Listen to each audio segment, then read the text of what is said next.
அப்போஸ்தலனாகிய பவுல் கொரிந்தியருக்கு எழுதிய முதலாம் நிருபம் 14ஆம் அதிகாரம். அன்பை நாடுங்கள், ஞான வரங்களையும் நாடுங்கள், விசேஷமாய் தீர்க்க தரிசன வரத்தை விரும்புங்கள். ஏனெனில் அந்நிய பாஷையில் பேசுகிறவன் ஆவியினாலே ரகசியங்களை பேசினாலும் அவன் பேசுகிறதை ஒருவனும் அறியாதிருக்கிறபடியினாலே அவன் மனுஷரிடத்தில் பேசாமல் தேவனிடத்தில் பேசுகிறான். தீர்க்க தரிசனம் சொல்லுகிறவனோ மனுஷருக்கு பக்தி விருத்தியும் புத்தியும் ஆறுதலும் உண்டாகத்தக்கதாக பேசுகிறான். அந்நிய பாஷையில் பேசுகிறவன் தனக்கே பக்தி விருத்தி உண்டாக பேசுகிறான். தீர்க்க தரிசனம் சொல்லுகிறவனோ சபைக்கு பக்தி விருத்தி உண்டாக பேசுகிறான். நீங்கள் எல்லாரும் அந்நிய பாஷைகளை பேசும்படி விரும்புகிறேன். ஆகிலும் அந்நிய பாஷைகளில் பேசுகிறவன் சபைக்கு பக்தி விருத்தி உண்டாகும்படிக்கு அர்த்தத்தையும் சொல்லாவிட்டால் தீர்க்க தரிசனம் சொல்லுகிறவன் அவனிலும் மேன்மையுள்ளவன். ஆதலால் நீங்கள் தீர்க்க தரிசனம் சொல்லுகிறவர்களாயிருக்க வேண்டுமென்று அதிகமாய் விரும்புகிறேன். மேலும் சகோதரரே, நான் உங்களிடத்தில் வந்து உங்களுக்கு ரகசியங்களை வெளிப்படுத்துவதற்காவது அறிவுண்டாக்குவதற்காவது தீர்க்க தரிசனத்தை அறிவிக்கிறதற்காவது போதகத்தை போதிக்கிறதற்காவது ஏதுவானதை சொல்லாமல் அந்நிய பாஷைகளில் பேசினால் என்னாலே உங்களுக்கு பிரயோஜனம் என்ன? அப்படியே புல்லாங்குழல் சுரமண்டலம் முதலாகிய சத்தமிடுகிற உயிரில்லாத வாத்தியங்கள் தொனிகளில் வித்தியாசம் காட்டாவிட்டால் குழலாலே ஊதப்படுகிறதும் சுரமண்டலத்தாலே வாசிக்கப்படுகிறதும் இன்னதென்று எப்படி தெரியும்? அந்தப்படி எக்காலமும் விளங்காத சத்தமிட்டால் எவன் யுத்தத்திற்கு ஆயத்தம் பண்ணுவான்? அதுபோல நீங்களும் தெளிவான பேச்சை நாவினால் வசனியாவிட்டால் பேசப்பட்டது இன்னதென்று எப்படி தெரியும்? ஆகாயத்தில் பேசுகிறவர்களாயிருப்பீர்களே. உலகத்திலே எத்தனையோ விதமான பாஷைகள் உண்டாயிருக்கிறது. அவைகளில் ஒன்றும் அர்த்தமில்லாததல்ல. ஆயினும் பாஷையின் கருத்தை நான் அறியாமலிருந்தால் பேசுகிறவனுக்கு அந்நியனாயிருப்பேன், பேசுகிறவனும் எனக்கு அந்நியனாயிருப்பான். நீங்களும் ஆவிக்குரிய வரங்களை நாடுகிறவர்களானபடியால் சபைக்கு பக்தி விருத்தி உண்டாகத்தக்கதாக அவைகளில் தேரும்படி நாடுங்கள். அந்தப்படி அந்நிய பாஷையில் பேசுகிறவன் அதன் அர்த்தத்தையும் சொல்லத்தக்கதாக விண்ணப்பம் பண்ண கடவன். எண்ணத்தினாலெனில் நான் அந்நிய பாஷையிலே விண்ணப்பம் பண்ணினால் என் ஆவி விண்ணப்பம் பண்ணுமே அன்றி என் கருத்து பயனற்றதாயிருக்கும். இப்படி இருக்க செய்ய வேண்டுவதென்ன? நான் ஆவியோடும் விண்ணப்பம் பண்ணுவேன், கருத்தோடும் விண்ணப்பம் பண்ணுவேன்.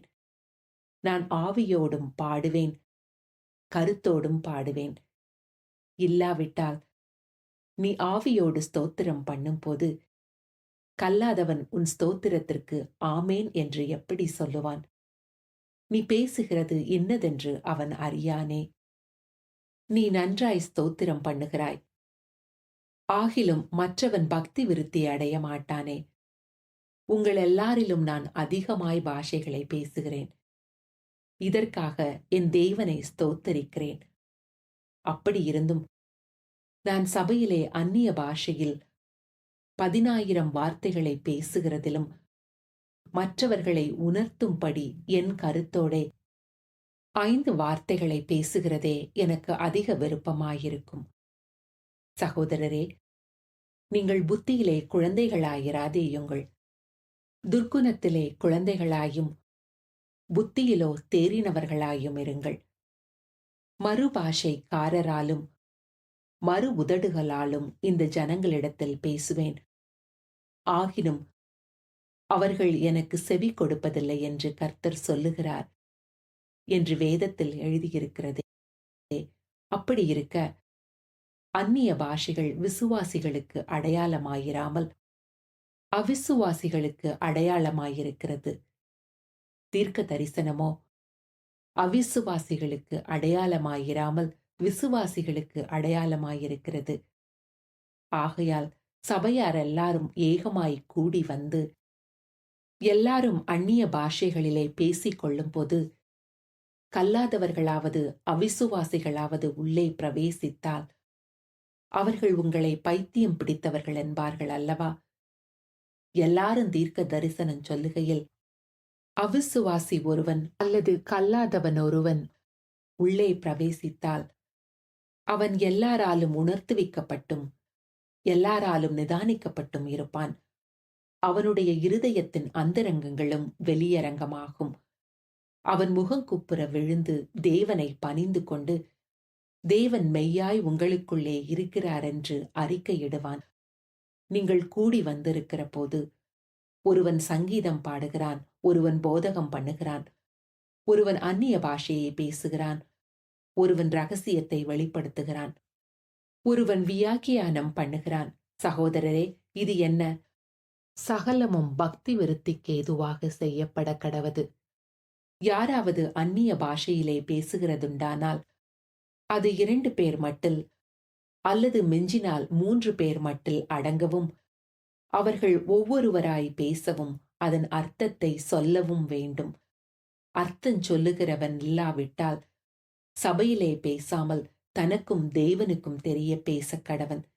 தீர்க்கதரிசிகள் 2 பேராவது 3 பேராவது பேசலாம், மற்றவர்கள் நிதானிக்க கடவர்கள். அங்கே உட்கார்ந்திருக்கிற மற்றொருவனுக்கு ஏதாகிலும் வெளிப்படுத்தப்பட்டால் முந்தி பேசினவன் பேசாமல் இருக்க கடவன். எல்லாரும் கற்கிறதற்கும் எல்லாரும் தேறுகிறதற்கும் நீங்கள் அனைவரும் ஒவ்வொருவராக தீர்க்க தரிசனம் சொல்லலாம். தீர்க்கதரிசிகளுடைய ஆவிகள் தீர்க்கதரிசிகளுக்கு அடங்கி இருக்கிறதே. தேவன் கலகத்திற்கு தேவனாயிராமல் சமாதானத்திற்கு தேவனாயிருக்கிறார். பரிசுத்தவான்களுடைய சபைகளில் எல்லாவற்றிலேயும் அப்படியே இருக்கிறது. சபைகளில் உங்கள் ஸ்திரீகள் பேசாமல் இருக்க கடவர்கள். பேசும்படிக்கு அவர்களுக்கு உத்தரவில்லை. அவர்கள் அமர்ந்திருக்க வேண்டும். வேதமும் அப்படியே சொல்லுகிறது. அவர்கள் ஒரு காரியத்தை கற்றுக்கொள்ள விரும்பினால் வீட்டிலே தங்கள் புருஷரிடத்தில் விசாரிக்க கடவர்கள். ஸ்திரீகள் சபையிலே பேசுகிறது அயோக்கியமாயிருக்குமே. தேவ வசனம் உங்களிடத்திலிருந்தா புறப்பட்டது? அது உங்களிடத்துக்கு மாத்திரமா வந்தது?